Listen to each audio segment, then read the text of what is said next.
Well, hello there and good day. Thank you for joining me. I am Frost PDP, and today we're talking about Crusader Kings 2. I haven't played in a bit.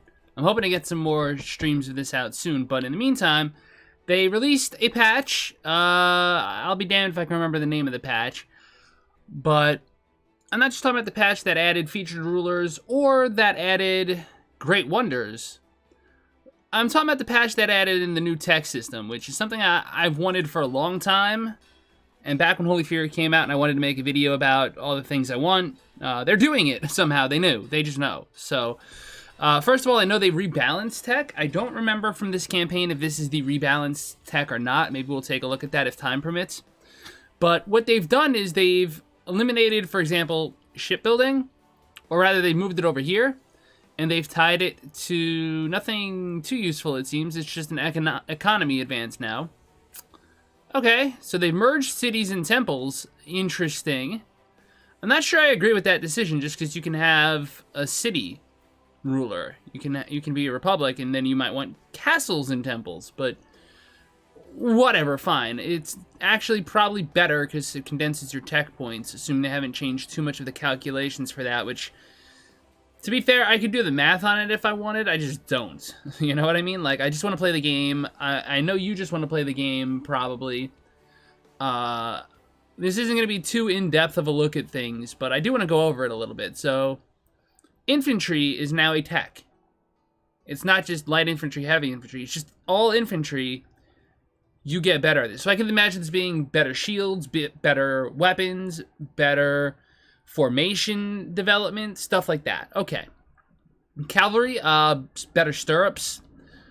Armor more suited for horse riders, so lighter, more protection to the lower body, perhaps. Skirmish techniques, they've changed it so that skirmish and melee are the two phases of combat that are most usually seen, other than the pursuit phase, which is just when the enemy's running away and you get free hits in. So this is done to improve flank leader RNG, basically. So it increases your light cav, which are skirmisher units in the first place. So boost your light cavalry attack. That, yeah, boosts your heavy infantry attack. Your heavy. So this is your heavy, this is your light. But it doesn't boost light infantry. Light infantry doesn't get a morale or ability boost from skirmish. Siege? No. Military organization? No. So there is no light infantry boost. That's interesting. There not being light infantry boost. That's actually really huge. Because everything else kind of gets 2 boost, right? All your heavy and pikemen and everything are here. But skirmish doesn't even give... It gives archers, but not light infantry. So it's probably deliberate leave out, because archers and light infantry are tied anyway. So it's just a way to make light infantry a little less attractive, which eliminates some of the, hey, whoever's got more troops wins issue. It does weaken light infantry significantly against their heavy infantry counterparts, which I kind of like. It makes sense in a lot of ways.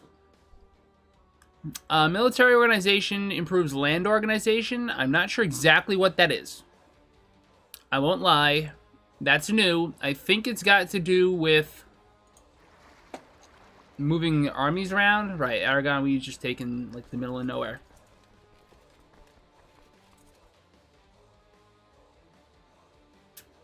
Just trying to see if there's any way to see that.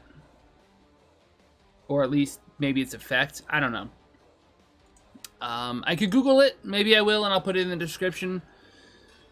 Okay. Castle infrastructure does pretty much what it used to. Cities and temples now does what cities and temples used to, but together. Improved keeps still exists. Okay. And trade practices is pretty much what it used to be. Construction, still what it used to be. I almost wouldn't have minded if they blended keeps in with castle infrastructure, and then... Because that's kind of what it is, let's be honest. And then if they had made the walls aspect tied to construction, or if they had taken out the hospital-related stuff from the construction and made a medical technology, or just like civilian sector technology, medicine, shipbuilding, group all of that. That would make shipbuilding worth building, because right now it still only gives galleys. I mean, yeah, it takes it out of this text tree and puts it in this one, but I don't see the practical effect of that. I mean, this is just my first pass. I could be missing information or wrong. Please, let me know. I'm just doing like a quick run through because I have a minute to spare, and I want to. I saw this came out, and I was like, this is cool. I haven't been playing a lot of CK2 lately, but that doesn't mean... It's not for lack of trying. Like, I'm trying to get some games together, and also, it's just I've got a lot going on in real life, and that takes precedence. And getting a single episode out a day has been a problem, as you've probably noticed. This is partly why I'm doing this, too. It makes things... So, noble, popular, and religious. See, they really should have kept cities and temples separate. Maybe put the medical stuff in cities. Put keeps in there. And then have temples include,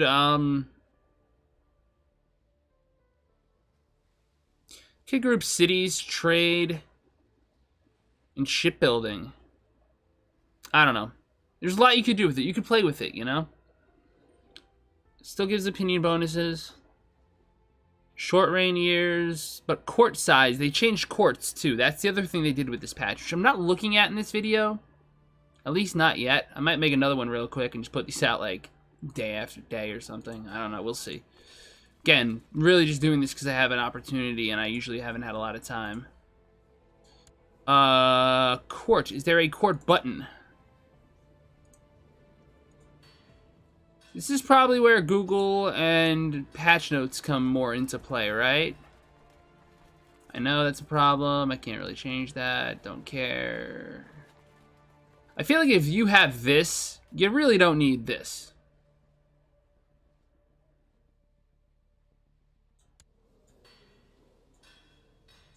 Is there anything else really relevant to speak about when it comes to changes in technology?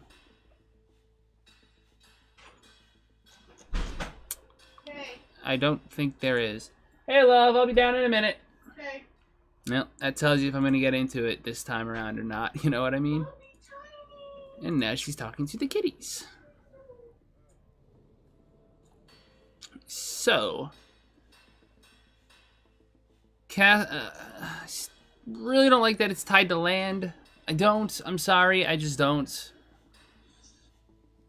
I feel like that runs contrary to every other strategy game I've ever played, and I don't mind things being different. I just don't think it's effective. At the very least, tie it to a duchy or something, like the technology of the duchy. That would be nice.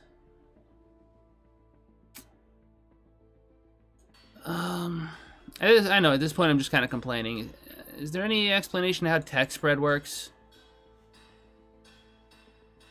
Not really. It doesn't really say what the chances of a technology reaching are there. It does here. It's still hidden here. So that's a plus. You can still see it. It's just not helpful. Province modifiers being condensed is a pretty good idea. I like that, actually.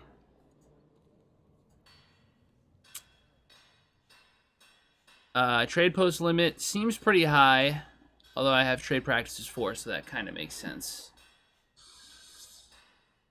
Any other quick stuff I can note? Supply limit, it's good. Pagan homeland attrition, siege stuff, still the same. And they go up by the normal amounts, pretty interval-centric. The morale boosts are huge. So I guess it's worth noting, like, morale of armies is here, but then comes morale. So I always advocate stacking morale over attack. Attack is if you're going to be aggressive and you really, really think you're always going to be on the offense, then yeah, if you could predict your timing. If you're playing against the AI, this is good. If you're playing against humans, I would recommend morale because just you're going to be facing humans trying to get the attack on you then. You know, they'll... And plus, this includes defense. No, absolutely. I would definitely go here first. The only advantage to getting this is you get better techniques, which is important, but since I don't know the RNG of that off the top of my head, I can't tell you off the top of my head how valuable it is. You know, it's just a big question mark. But I would definitely wait the infantry, then the cavalry, because if this is the only place you can get infantry defense, you need every bit you can get for your light infantry. Because you can't get light infantry attack here. Which I'm not convinced makes sense, because I would imagine one simple skirmish attack is hiding in the bushes. So that's kind of dumb, actually. The I'm using a strong word there, but like, really, if I figured it out, like, in 5 minutes of talking to myself, I don't know. Please, that's a thing to fix. Maybe it's an oversight, maybe it's a bug, I don't know. But anyway, I want to thank you all so much for joining me. If you enjoy these kind of things, you can see where I put the little text bubble for this game, because a lot of times I need this to be visible. You know, let me know what you think. If you want to see me do more of these little videos whenever there's a patch. Because I love, and by the way, don't get me wrong, this is an awesome update. Just, like, the fact that they did this is huge. They could have been done at Holy Fury, and then they're like, no, let's add in every idea we've ever had, I guess. I mean, this is what I think happens. Is that they're like, hey, we're kind of wrapping development on CK2, right? Holy Fury's great, it's a big hit, the game's popular, we can maybe make one more DLC that'll really sell before we start CK3. And that's a whole other topic and what it could or should be. But then, like, they're adding a whole new start date to the game next, guys. Like, don't get me wrong. Even when I'm saying things aren't good, or I think an idea isn't well executed, or even well thought out necessarily, that's not me talking down to Paradox and being like, you guys are bad. First of all, I can never design a game like this, because second of all, I've tried to design games before and I'm not very good at it. And third, to be fair, that's the coding aspect. But third, like, these guys are awesome, and believe me, like, if I had the opportunity to offer my support on a professional level, I would. Anyway, that's it for me. Hit all the buttons. Thank you again for all your support. And as always on this channel, La Paz.